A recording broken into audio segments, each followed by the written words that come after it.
Mario Draghi pourrait-il faire sortir un autre lapin du chapeau cette semaine? Joshua Mahoney, IG.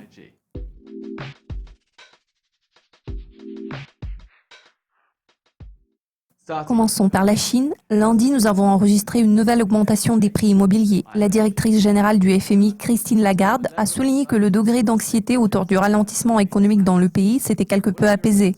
Comment pouvez-vous caractériser le climat économique actuel en Chine? Nous avons observé des développements positifs dans différents secteurs de l'économie chinoise. Les prix immobiliers et le marché boursier chinois ont tendance à suivre la même trajectoire. Les développements sur le marché chinois sont parfois chaotiques. C'est la raison pour laquelle les données économiques ne sont pas toujours le principal indicateur de la santé générale de l'économie du pays. Cela constitue la principale différence entre l'évolution de l'économie chinoise et celle des économies développées, comme par exemple l'économie du Royaume-Uni. En l'occurrence, nous constatons une forte progression des prix des logements au Royaume-Uni, mais la tendance actuelle sur le marché immobilier de la Chine ne ressemble en rien à ce qui se passe sur le marché britannique. En parlant de la Chine, je crois qu'il serait raisonnable de dissocier les tendances observées sur le marché immobilier et le marché boursier chinois de la performance des autres secteurs économiques. Pour ce qui est de l'économie chinoise dans son ensemble, nous avons enregistré les premiers signes d'accélération après une période de contraction marquée de la croissance. Le PIB du pays demeure plus faible qu'auparavant. Nous avons découvert une série de chiffres robustes. La bonne tenue des exportations chinoises a été une surprise positive. Pourtant, les importations demeurent dans le négatif. En revanche, les ventes au détail ont affiché une amélioration, ce qui inspire de l'optimisme.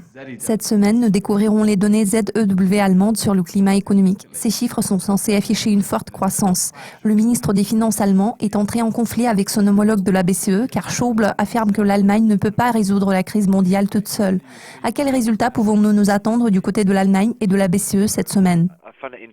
Il est assez curieux de l'entendre dire que l'Allemagne ne peut pas sauver l'économie mondiale toute seule.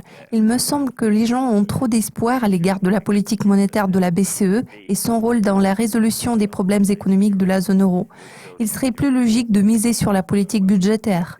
Je dirais que dans ce cas concret, le rôle de la politique monétaire est loin d'être décisif. Pour le moment, la BCE a les mains liées. Par conséquent, nous ne prévoyons aucun changement significatif sur le plan de la politique monétaire cette semaine.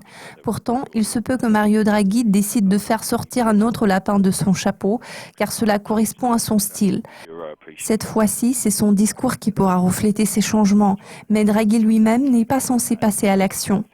Pour ce qui est des données de l'enquête ZEW allemande, elles sont censées afficher une forte croissance. Selon les analystes, ces chiffres pourraient s'établir à 8,2. Pourtant, nous devons constater que le climat économique demeure généralement faible. En 2015, ce chiffre a été inférieur à 8,2 au cours d'un seul mois. 2015, we only saw 1 month out of the 12 that was actually less than 8.2. Le climat demeure morose en ce moment. Cela s'explique notamment par le niveau bas des prix du pétrole et leur impact potentiel sur l'activité économique. L'euro s'est considérablement raffermi tout dernièrement. Cette tendance joue en défaveur des pays axés sur les exportations, tels que l'Allemagne. Ma toute dernière question pour aujourd'hui, quels sont les autres indicateurs clés qui pourraient secouer les marchés d'échange cette semaine? Mis à part les publications de données émanant de la zone euro, nous allons accorder une attention particulière au rapport sur l'emploi britannique de ce mercredi. Il est à noter que le marché du travail britannique est actuellement en bonne posture. Nous croyons que cette tendance positive va se poursuivre. En ce qui concerne la Grande-Bretagne, le marché du travail et les chiffres d'inflation auront le plus de poids sur la prise de décision en termes de relèvement des taux d'intérêt. Apparemment, l'inflation britannique a commencé à s'accélérer.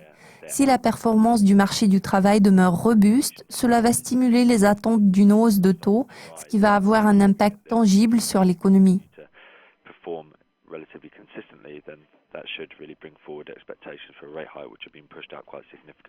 Joshua, merci. Restez à l'écoute de Dukascopy TV pour être au courant de l'impact de ces événements sur les marchés d'échange. N'oubliez pas de regarder le bilan de la semaine écoulée qui sera présenté par Louise McCauley. À la prochaine.